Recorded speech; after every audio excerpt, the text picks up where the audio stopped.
बिहार द्वारा, ठीक है, 25 नवंबर 1954 को उद्घाटन संपन्न हुआ।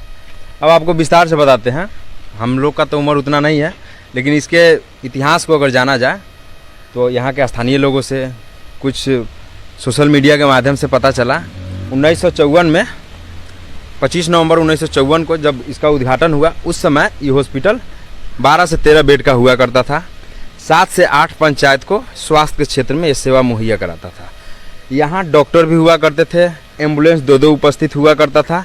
किसी भी 7-8 पंचायत के आसपास के जो 7-8 पंचायत है, 7-8 पंचायत के किसी भी लोगों को डिलीवरी हो या जो भी कुछ हो, इलाज हो छोटा मोटा, उस सारा इलाज के लिए यहाँ तत्काल व्यवस्था हुआ करता था। सामने आपको बिल्डिंग दिखाई दे रहा है, इस सारा चीज़ में डॉक्टर रहते थे, दवाई का दुकान हुआ करता था। और ये बिल्डिंग थोड़ा खंडर स्थिति में था, लेकिन उस समय बहुत अच्छा था।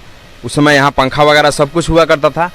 और उसके बाद जब श्री कृष्ण जी का जब कार्यकाल खत्म हुआ, ऐसा कहा जाता है, जब उनके कार्यकाल खत्म हुआ उसके बाद हॉस्पिटल खंडर स्थिति में आ गया। विगत आप यूँ कह सकते हैं 2 से 3 दशक से ये हॉस्पिटल खंडर स्थिति में पड़ा हुआ है। उसके बाद हमने लॉकडाउन के पहले से, लॉकडाउन के समय से कई बार प्रयास की कि हॉस्पिटल को पुनः चालू कराया जाए।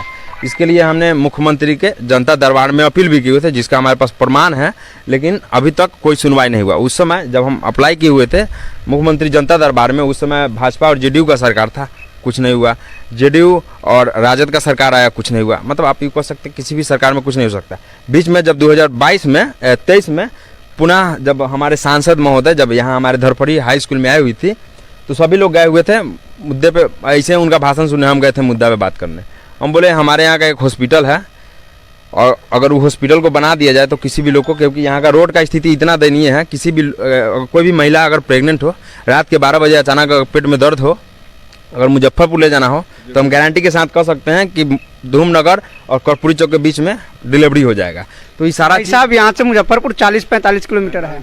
मुजफ्फरपुर का नहीं बताया है, देवरिया यहाँ से कर्पूरी चौक। नहीं, हम वो नहीं करें। यहाँ से जो आप बात करें मुजफ्फरपुर लेके जाने का, तो 47 किलोमीटर है। तो फिर उतना दूर लेके जाएंगे तब तक मरीजी के साथ कुछ भी हो सकता है। हाँ, तो यही चीज बता रहे हैं। मुजफ्फरपुर तो छोड़ दीजिए, बात अगर आप धरफड़ी के करें ना, तो हमको धरफड़ी समझ लीजिए, वो पाकिस्तान का सीमा समझ लीजिए, क्योंकि पाकिस्तान का सीमा पार करने में गोली बंदूक का डर रहता है। वैसे ही भी महिला प्रेग्नेंट औरत को यहाँ से धरफड़ी से देवरिया ले जाने में वही चीज़ महसूस होता है, क्योंकि इमरजेंसी में आप जाइएगा तो जल्दीबाजी में जाना होगा। रोड का स्थिति ऐसा है कि मानो जैसे खुदा हुआ खेत में ट्रैक्टर चल रहा हो, ऐसा है। तो हमने सारे समस्याओं से उनको अवगत कराया और उस समय 2 दिन में तत्काल क्या की कि हॉस्पिटल चालू करवा दिए। तो हम ये सोच रहे थे कि हॉस्पिटल जब चालू होगा, आसपास के गांव वालों को पता चलेगा किस रूल से होगा चालू, लेकिन ये सब कुछ नहीं पता चला। स्थानीय नेताओं को पता चला तो हॉस्पिटल उद्घाटन होने वाला है। उसके बाद में हाँ, हमको भी पता चला तो हम आए। तो जब हम हॉस्पिटल में आए तो देख रहे हैं कि उद्घाटन सारा डॉक्टर वगैरह सब कुछ आए हुए थे। उस समय जब हम यहाँ पे आए हुए थे तो बहुत सारा एगो एम्बुलेंस लगा हुआ था, उसमें ANM, उसके बाद में जो महिला चिकित्सक पदाधिकारी है, जो जेंट्स है, ये सारे लोग आए। 2 दिन तक हॉस्पिटल चला बढ़िया से। 2023 का बात बता रहा है, बढ़िया से हॉस्पिटल चला। उसके बाद में 2 दिन के बाद सिस्टम खराब होने लगा। आप अंदर से इधर से रोस्टर शायद दिखाई दे रहा है कि नहीं दिखाई दे रहा है, पूरा डॉक्टर का लिस्ट बना के रखा हुआ है, बड़ा सा गेट वहाँ जो दिखाई दे रहा है उससे भी बड़ा में डॉक्टर का रोस्टर बना हुआ था। रोस्टर में लिखा हुआ था सोमवार को फलाने डॉक्टर, मंगलवार को सिलाने डॉक्टर, मतलब डेट बाय डेट, हाँ, सारा चीज़ लिखा हुआ था। तो जब हम आए एक दिन, हम कहे कि थोड़ा हम जाते हैं कि थोड़ा देखते हैं क्या स्थिति है। आए तो डॉक्टर यहाँ उपस्थित नहीं थे। ANM थी। ANM का काम सुइया देना नहीं है, ANM बस ऐसे देख उख सकती है। तो हम यहाँ आए तो ANM थी, तो हम बोले डॉक्टर साहब कहाँ, तो बोले नहीं है। जिस डॉक्टर का, और रोस्टर में डॉक्टर के नाम के साथ मोबाइल नंबर भी लिखा हुआ था। डॉक्टर को जब हम फ़ोन लगाए तो डॉक्टर सीधे बोले कि हम नहीं आएंगे। उसके बाद में पारू चिकित्सक पदाधिकारी से जब हम बात किए तो वो बताए कि सिस्टम को सुधारने में थोड़ा टाइम लगेगा, क्योंकि हमारे जो चिकित्सक पदाधिकारी लोग हैं वो लोग कोई सिवान में, कोई छपरा में, कोई गोरखपुर में, यहाँ ये लोग अपना निजी क्लिनिक खोल रखा है, तो वो लोग नहीं आ रहा है। तो उस समय तत्कालीन DM प्रणव कुमार सर थे, उनसे हम बात किए, लेकिन कुछ सुनवाई नहीं हुआ। जब ये हॉस्पिटल चालू हुआ, आप गांव के लोग से पूछ लीजिए, एक दिन जब उद्घाटन हुआ उसके कल होकर लोग आना शुरू हो गया।